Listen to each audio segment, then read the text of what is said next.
Look, we need to have an uncomfortable conversation about what's happening in your head. Right now, while you're listening to this, your mind is actively working against your dreams. Not metaphorically, literally. Here's the weird part. You think your future self is a completely different person, like an actual stranger, that person you imagine succeeding next year. Your mind thinks that's someone else's problem. When you think about yourself in the future, the part that recognizes you basically shuts off. This is why you keep screwing over future you. You're not procrastinating. You're literally making logical decisions to let some stranger deal with it. Think about last night. You set that 6 a.m. alarm with total confidence, right? That was because nighttime you genuinely believed morning you was a completely different person. Someone with Navy SEAL discipline and unlimited motivation. Spoiler alert, morning you hit snooze 7 times. But here's what nobody tells you. Motivation isn't the answer because motivation is just mental marketing. All hype, no operations. The real key? You need to stop negotiating with yourself and start hacking the system. Chapter 1. The hidden filter in your head. You have a hidden Google algorithm that you've been programming wrong your entire life. It's basically a filter that decides what you notice and what you ignore. And right now, it's filtering reality as you listen to this. Here's the crazy part. You get bombarded with millions of bits of information every second, but can only actually handle like 40. That means you're deleting basically everything. And guess who programmed the filter? You did. Badly. This filter is like a bouncer at the world's most exclusive club, and you gave him the wrong list. Remember when you decided to buy a specific car and suddenly saw it everywhere? Those cars were always there. Your filter just finally put them on the guest list. The same system that spots your car in a parking lot could be spotting opportunities. But instead, it's trained to find problems. We've programmed ourselves to notice threats, failures, and that one embarrassing thing from 7th grade. Meanwhile, opportunities are literally invisible to you. It's like having a metal detector at the beach, but only looking for bottle caps. Time to reprogram this thing. Chapter 2. The Unfinished Task Torture. In 1927, a psychologist noticed something weird about waiters. They could remember every detail of unpaid orders, but forgot everything the second the bill was settled. This discovered something wild about how we work, and right now, it's why you can't sleep. You treat unfinished tasks like splinters in your mind. They create actual mental tension that won't go away until you finish them. That annoying feeling from your half-written email? That's your attention being literally hijacked. It's basically holding your focus hostage. But here's the plot twist everyone misses. You can use this against yourself. Starting something, anything, creates an open loop that must be closed. You don't need motivation to finish. You just need to start. Write one sentence of that report. Do one push-up. Read one page. You will literally torture yourself into finishing. It's like installing a magnet in your mind that pulls you toward completion. The hardest part isn't doing the work. It's resisting the demand to finish what you started. Chapter 3. Identity beats motivation. Every single action you take is a vote. Not for a candidate, but for the person you're becoming. Right now, based on your recent actions, you're probably elected as mayor of Procrastination City. Population, you. And everyone watching motivational videos at 2 a.m. Here's the breakthrough. You believe what you repeatedly do, not what you repeatedly say. You can't think your way into being a runner, but run once and you're a person who runs. Run twice and you're building evidence. Run 3 times? Your identity file starts updating. This is why gym bros are actually onto something. They don't go to the gym. They are gym people. It's not something they do, it's someone they are. And identity beats motivation every single time. When you shift from, I want to read more to I'm a reader, suddenly not reading feels wrong. It creates this uncomfortable mismatch. You hate inconsistency more than effort. So stop trying to do things and start becoming someone. Chapter 4. The If-Then Magic Trick. People discovered a stupidly simple technique that makes you 65% more likely to succeed, and literally nobody uses it. It's called if-then planning, which sounds boring, but it turns you into an automatic success machine. Here's the formula. If situation X happens, then I will do behavior Y. That's it.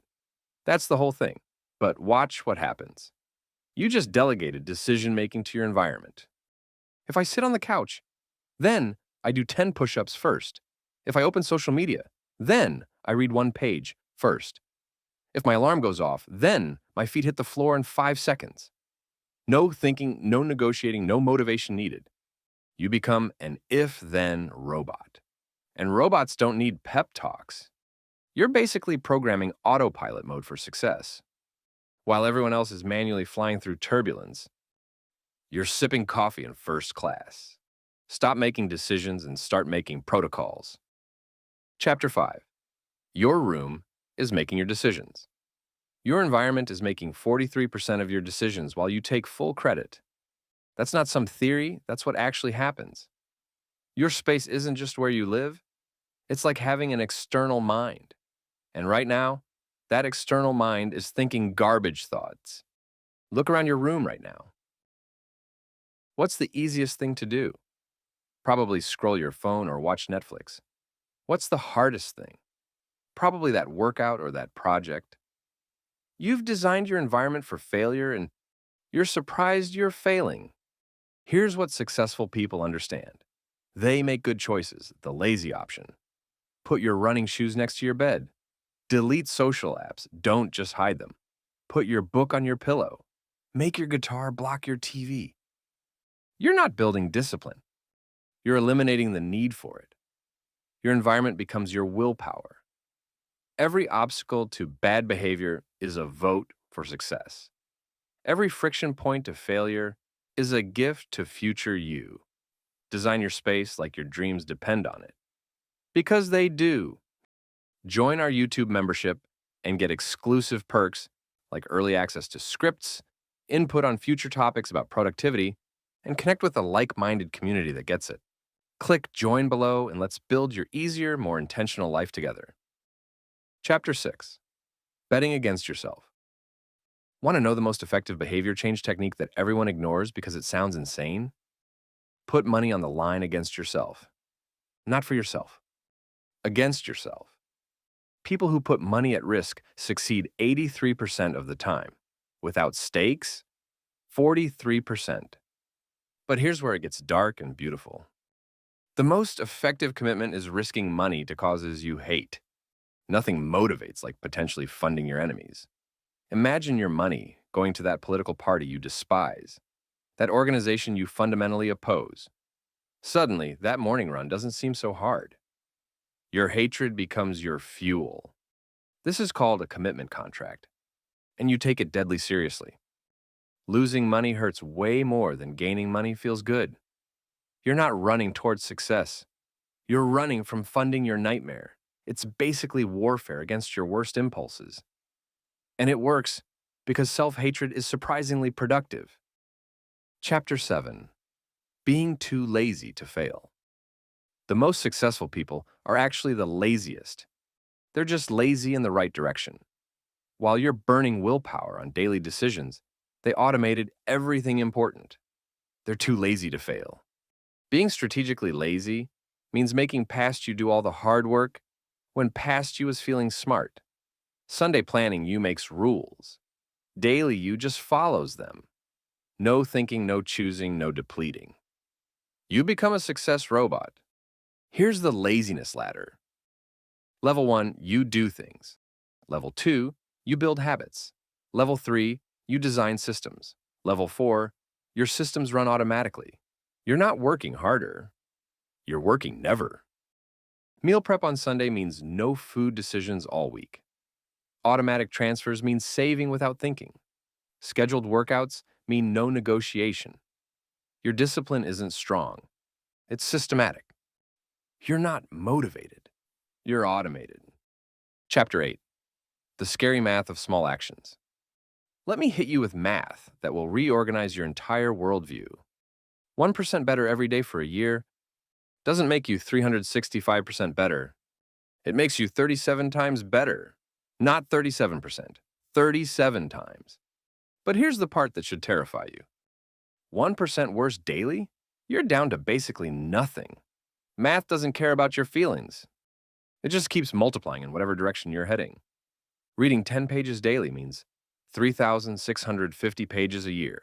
That's 12 to 15 books. One push-up increasing by one daily? You're doing 365 by year end. But missing one day doesn't matter, right? Wrong. That's how the compound effect dies. Consistency beats intensity every single time. The gym bro doing moderate workouts for a year destroys the New Year's resolutioner. Small actions plus time equals transformation. You're not building habits. You're building interest on your behavior. And time is the multiplier everyone underestimates. Chapter 9. Making bad habits work for you. You're a pleasure-seeking missile, so let's use that against yourself. There's a technique called temptation bundling that makes obligations addictive. You literally hack your reward system to crave what you currently avoid. Here's how it works. Take something you must do but hate. Bundle it with something you want but shouldn't always have. Now, you can only have the want while doing the must. You start associating duty with pleasure. Only listen to your favorite podcast while running. Only watch Netflix while doing cardio. Only drink your expensive coffee while doing deep work. You're not removing pleasures. You're strategically placing them. This is basically tricking yourself with your own weakness. You're using your bad habits as fuel for good ones. That addiction to true crime podcasts, that's now your workout fuel. Your guilt becomes your gain. Make yourself work for you instead of against you. Chapter 10. Building your success fortress. If one system makes you 65% more likely to succeed, what happens when you stack 5? You don't just win, you make losing impossible. This is system stacking, and it's how you build inevitability. Think like a paranoid engineer. What if your motivation fails? Have if-then plans. What if you forget? Environmental design. What if you're weak? Money on the line. Layer your systems like a fortress. Identity is foundation. Habits as walls. Environment as moat. Stakes as guard towers. Now try to fail. I dare you. You're not relying on one solution. You're creating backup plans for your backup plans. If motivation was your only strategy, you had a single point of failure. Now, you have 12 backup systems. Success isn't probable. It's inevitable. You've made failure require more effort than success. Let's talk about you versus you in a year. Right now, they're a stranger you're about to transform into your best friend. Because everything we've covered isn't just theory. It's architecture for inevitability. You now understand your sabotage patterns. You can program your mental filter to spot opportunities instead of threats. You can weaponize unfinished tasks to create completion addiction. You vote yourself into a new identity with every action. Your if-then protocols run on autopilot. Your environment makes decisions so you don't have to. Your stakes make failure more painful than success. Your systems stack into an inevitable transformation machine. The math is working every single day. Small actions are building into massive results. That gap between current you and dream you, it's not a leap. It's a system. Future you is going to look back at this moment. The moment you stopped hoping and started building. The moment dreams became inevitable instead of aspirational. Your dreams don't care about your motivation. They care about your systems. And now, you have them all. And hey, if you like this video, don't forget to subscribe and hit that like button. Also, let me know your thoughts on what I just shared. Oh, and there's more. I've just started a Patreon to help support these videos and connect with you more directly. Check out the link in the description if you'd like to join.